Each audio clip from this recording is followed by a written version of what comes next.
Hi everyone, welcome to the next video from this Fun with Flowers series from, I will remember one day, Summer Nights by Hanna Karlzon. And we have this large flower that we're going to do today. Let's come in a little close, so we can't come in quite as close as it's rather large, but that's okay.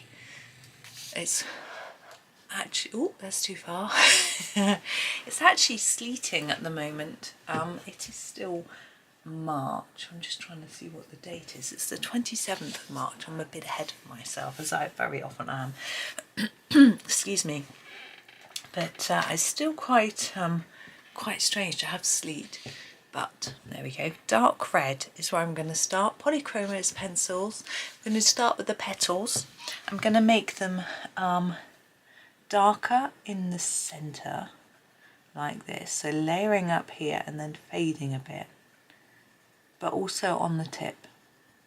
So slightly different look to these petals compared with other petals. I'm trying to do them all in slightly different ways so that you get a few different ideas. I think that's quite useful, and petals don't all look the same anyway. So this one being a rather larger flower, I'm taking my dark red up quite a bit further. We will be adding in other shades of red, so it's going to take a while to do this one as it's big. But some techniques are a little easier on a bigger petal than others, I think. To do this technique, you wouldn't want to do it on a teeny tiny petal. Don't want to go in there, I want to go here. But it works on, it would work on any on this page. They're not that small. But because you need some space in the middle, so if you've got a teeny tiny petal, it's actually easier just to fade it to the tip or the base because you've got less space to play with. And you wouldn't be able to fit in as many different colours. Don't always need lots of different colours, of course, but that's what I'm going to be doing here. I might find I need to do another layer of this at the end. We'll just see how it goes, really. I'm a bit hoarse again. I did just make a coffee, but it's too hot to drink, so I thought I would make this video and then drink it. All for efficiency, me. No, I never stop for a coffee. It's interesting because I remember someone coming to the house and they were going to help with the job. And I said to them, oh, do you want a coffee, tea before you start? Oh no, we haven't got time for that. We've got to get started. And there's me thinking, what do you mean you haven't got time for that? It takes like 5 seconds to make a drink and then you just drink it as soon as once it's cool and carry on. But some people can't do that. They sort of want to stop and drink, you know. Perhaps it's because I drink a lot. It sounds like I'm some sort of alcoholic, not alcohol. You know, I just drink as I go through the day. I don't stop for a tea break. I just grab one and carry on. But I think probably having a tea break is a good idea, and having a break, but I don't really do breaks. I never have in work. I think it's because when I was working in an office, the only people that got breaks were the people who smoked. Smokers would go out and have a break, but non-smokers would just carry on working. Seems a bit unfair. Actually, my husband used to go for a virtual fag break, as he called it.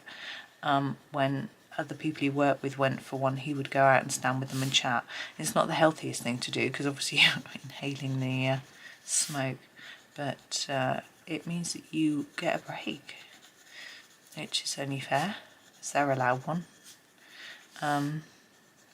Of course, when I first started work, you could smoke in the office. There used to be a smoking area, which was weirdly right next to the drinks machine. This was my very first office job. And so people would gather there for a smoke every so often. And they would tend to get the drinks in while they were there, which I suppose is something. But it seems a very silly place to have it. And it really made no difference because it just got carried around the office in the air conditioning. And then my boss used to smoke at her desk after 5 o'clock. She would just light up. She was always it's quite stressed, and so she would do that. She said, oh, it's after working hours now, so I can smoke at my desk. Be like, well, actually like someone had to cover till 6, so it wasn't really after working hours. We had to cover our phones from 8 till 6, but we only worked 9 to 5. But someone would take a turn in doing 10 till 6 or 8 till 4. I used to like doing the late on a Friday, the 10 till 6, because I didn't really like starting late. It just isn't me, but yeah, take a turn. But finishing late on a Friday, it was always really quiet because everyone had gone home. So there wasn't much to do. You'd just end up sitting talking, being paid for nothing, which was always nice. And I used to do my early finish. I would like to do it on a Friday really, but I didn't get to do that because everyone wanted to. So I think I used to do it on a Monday, go into town, do a bit of shopping on the way home or something like that. It was nice.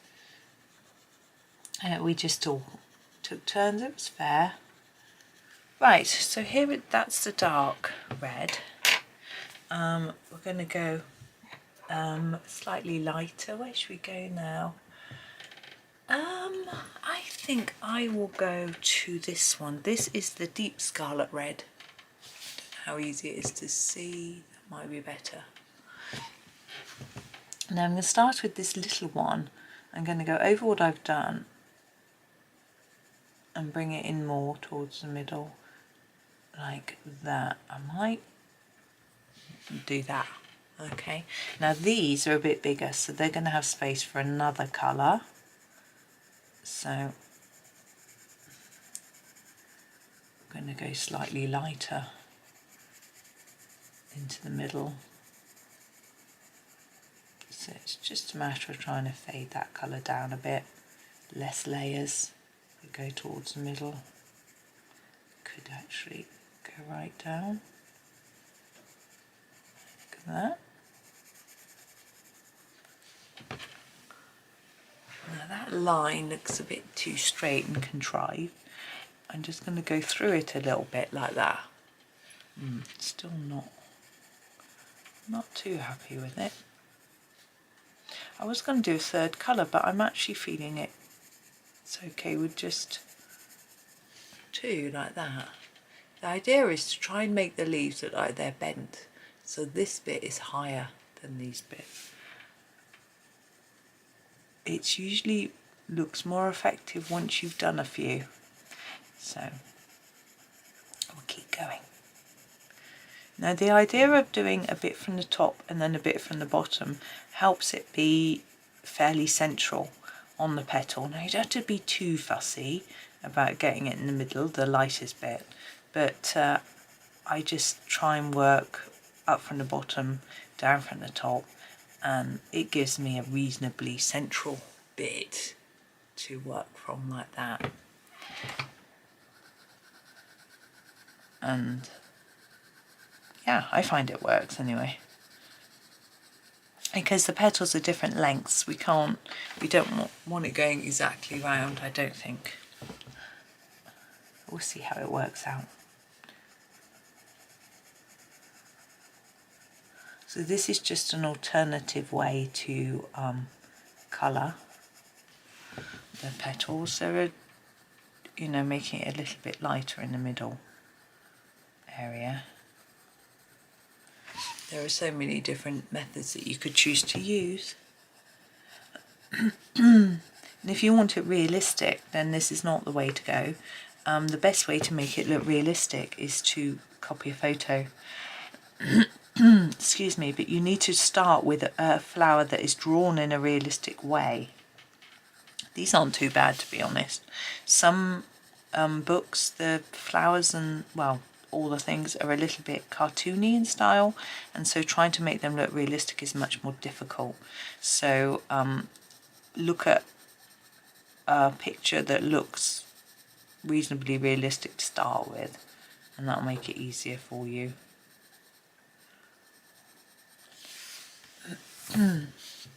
Some people just seem to have an art of being able to make something look real even when it wasn't drawn in that realistic a way. But I think for anyone who's beginning or less experienced or has spent less time practicing, it's easier to find something that already looks reasonably realistic to then try to work with. Oh, got a tickle up my nose. I hope I'm not going to sneeze. It's very odd. I don't want to sneeze. It'd be very loud. I sneeze very loudly. It's quite interesting. My dad sneezes very loudly. My sister sneezes very loudly. My gran used to, my dad's mum. And my nephew does. He sneezed really loudly at the weekend when I saw him, and I said, oh, that was a loud sneeze. And he said, yeah, I could do it even louder if you like. I was like, go on then. Of course, you can't just bring on the sneeze. It's quite funny. But I can hold it in and make it quieter if I want to, but I find it quite satisfying sneezing loudly. But yes, you know, when you're in church or at some sort of occasion, you have to hold it in. I'm hoping that now you can see the effect, that it's looking darker in the centre, like this bit is lower down and like these bits are tipped over a little bit, and this bit's the highest part of the petal. As I said before, it starts to look better once you do all of them. I've got a few videos using this technique of colouring. It's actually, when I first started colouring, I think in Johanna Basford's Secret Garden, near the back of the book, there's a double page spread with a flower that looks a bit like this.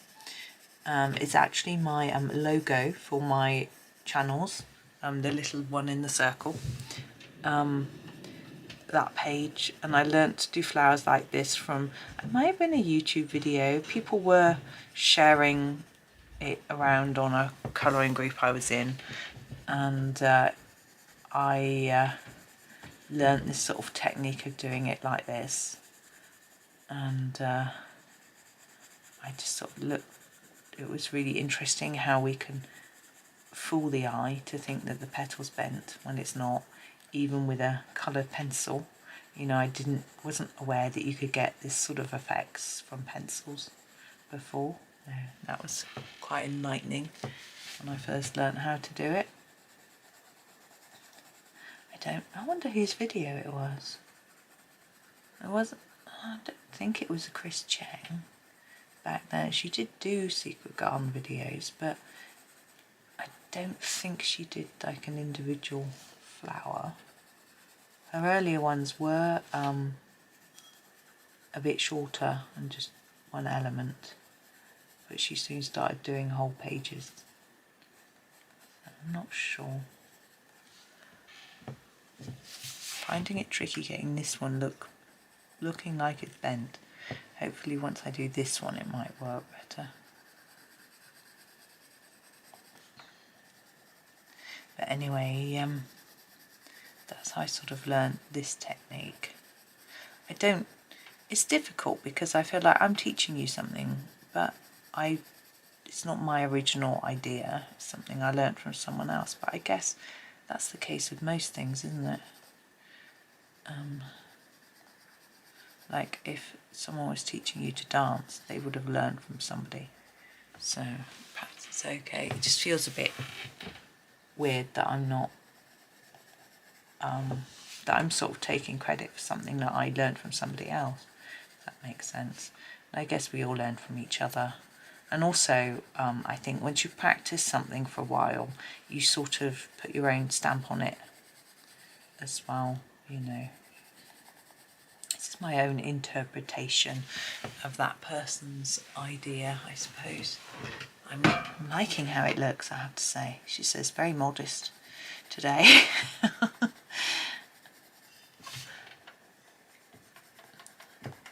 But if you're finding it hard to fade your colour towards the middle, oh, why is my desk making that noise?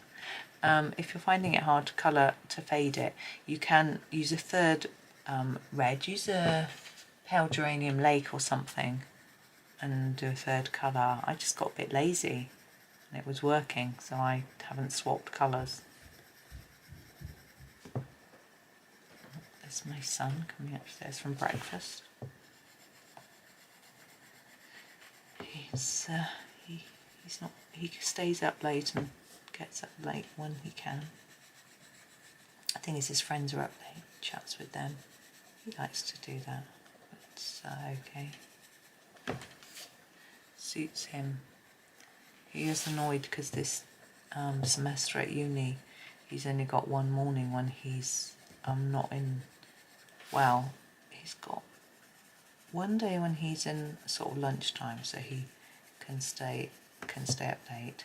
One day when he's not in at all, but all his others are earlies, and even the one where he's slightly later, due to the fact there's some roadworks and footpath diversions and things, he has to get in early. So he doesn't really have any days when he's when he can stay up too late, apart from a Friday. I suppose a few. Friday, Saturday. Right, I might come back in and darken some of the areas here, you know, down here in a bit, but I'm going to do this centre part first, see how it looks, and then decide if I'm going to come back and do anything else with the petals, but I'm rather liking them, to be honest. Now the flower centre colour is always difficult. Oh, just doing up my hoodie, I'm cold. My hair's still wet, I washed it this morning. Oh, I'm feeling, I'll probably have a hot flash in a minute as I've just pulled my jumper around my neck. So what centre colours go with red? Well, yellow would work. Got a lot of yellow going on. We could do black and grey as a possibility. I think it's a bit meh. We could do green and yellow. I'm not sure how well that will match. Could go really dark red, but no. I think I'm going to go with yellows because we haven't actually done yellows for the centre. I'm going to start with a green gold though. Okay. And I'm just going to go around the edge here. Now, you can see I'm pressing fairly hard. I am ignoring the circular drawing bit, the circular bits, and just colouring right over. Now this layer is lighter, I'm fading. Okay, I'm going to fade some more and just fade that out. Okay, and then we're going to grab what's this called? The light yellow ochre. And we're going to go not over the very edge, but the sort of second layer of circles. Go over, start fading that in. I want to try to keep it so that it's fairly even, so that that centre is in the middle. I haven't done a brilliant job, but I'm trying my hardest. Now the dark Naples ochre. I'm just going to go over the bit I've done already first. Trying to just even it up a bit, and then come towards the middle. I still want a bit of white in that centre, and I'm going to use my brightest yellow now, which is the Naples yellow. It looks quite orange on camera, it isn't. And I'm going to go over everything that I've coloured already, all around the edge and that, and then towards this centre, quite light. I do want the colour, but not much. I'm just trying to intensify the edge a bit. I might have to go over with something else. It's not dark enough on the edge for me. So yes, this might work. I'm grabbing the burnt ochre, just giving it a sharpen.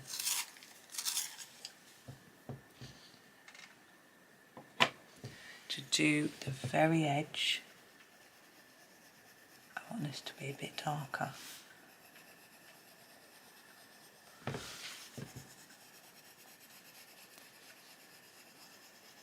going to bring that in a little bit.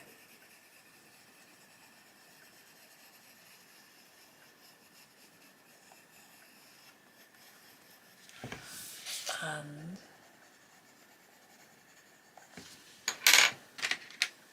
use the burnt sienna right on the very edge.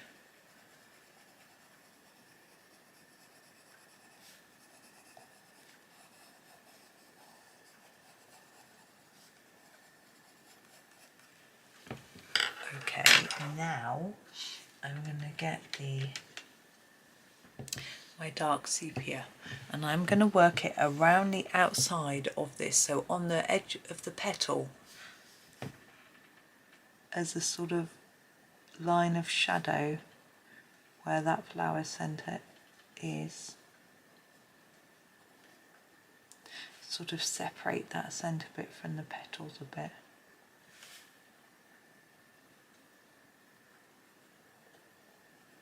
Hopefully this will work. I don't see why not, to be honest.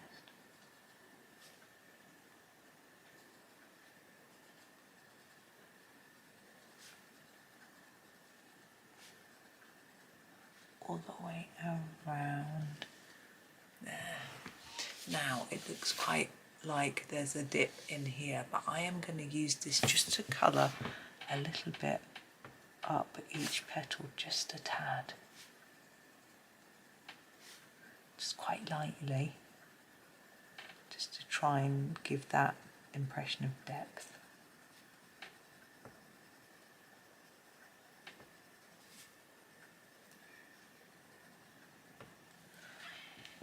Okay, I'm going to use this to create some shadow between each petal too.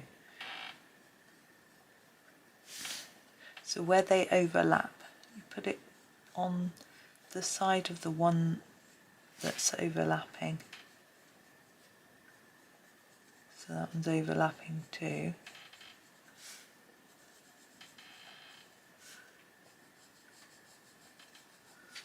Sometimes that one was quite hard to tell.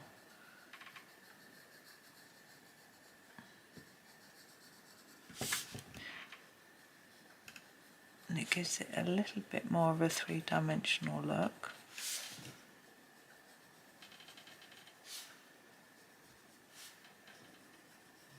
All the way around. I got really paranoid then, thinking maybe I've forgotten to press record. Why did I even think that? Oh, sorry, I just moved the book with my elbow.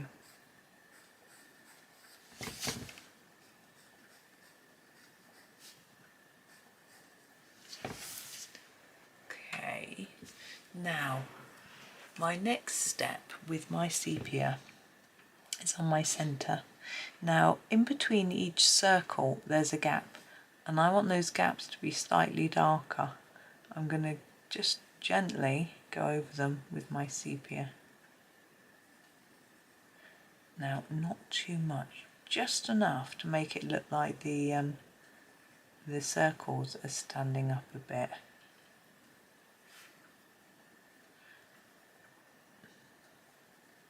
But I'm trying to put the same amount of pressure down wherever I'm colouring it, so that we still keep our colour difference from light to dark that we've put in. Sometimes it's quite hard to work out if I'm colouring in the gap or on a circle. Just do your best.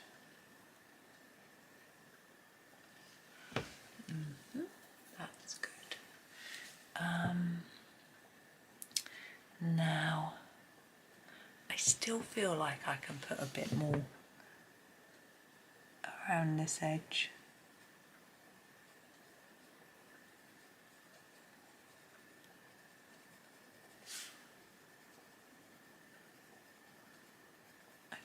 And I'm being ultra fussy.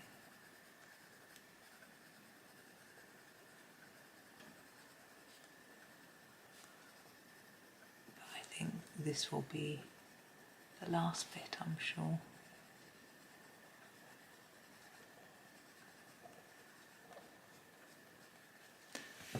There we go. So we've got our flower. I think I am going to leave it there. You could put a brighter yellow on top of your centre if you want, like a cadmium yellow or something, if you want it to really stand out. I'm actually quite happy with how it is. I don't think it needs much more. The other thing is each individual circle, on our sunflower we coloured those each with the different colour around the edge to make it look more like it was cylindrical, spherical. But I'm not doing, I think if I try and do that on this one, we're going to lose that shape of the centre, so I'm just leaving it as it is. Okay, we've got 2 left, so that's rather a shame actually. I'm really enjoying this page, but there we go, there is our large one done. So thank you for watching today. Yeah, I hope you have a really super day. Try and fit in something fun, and happy colouring.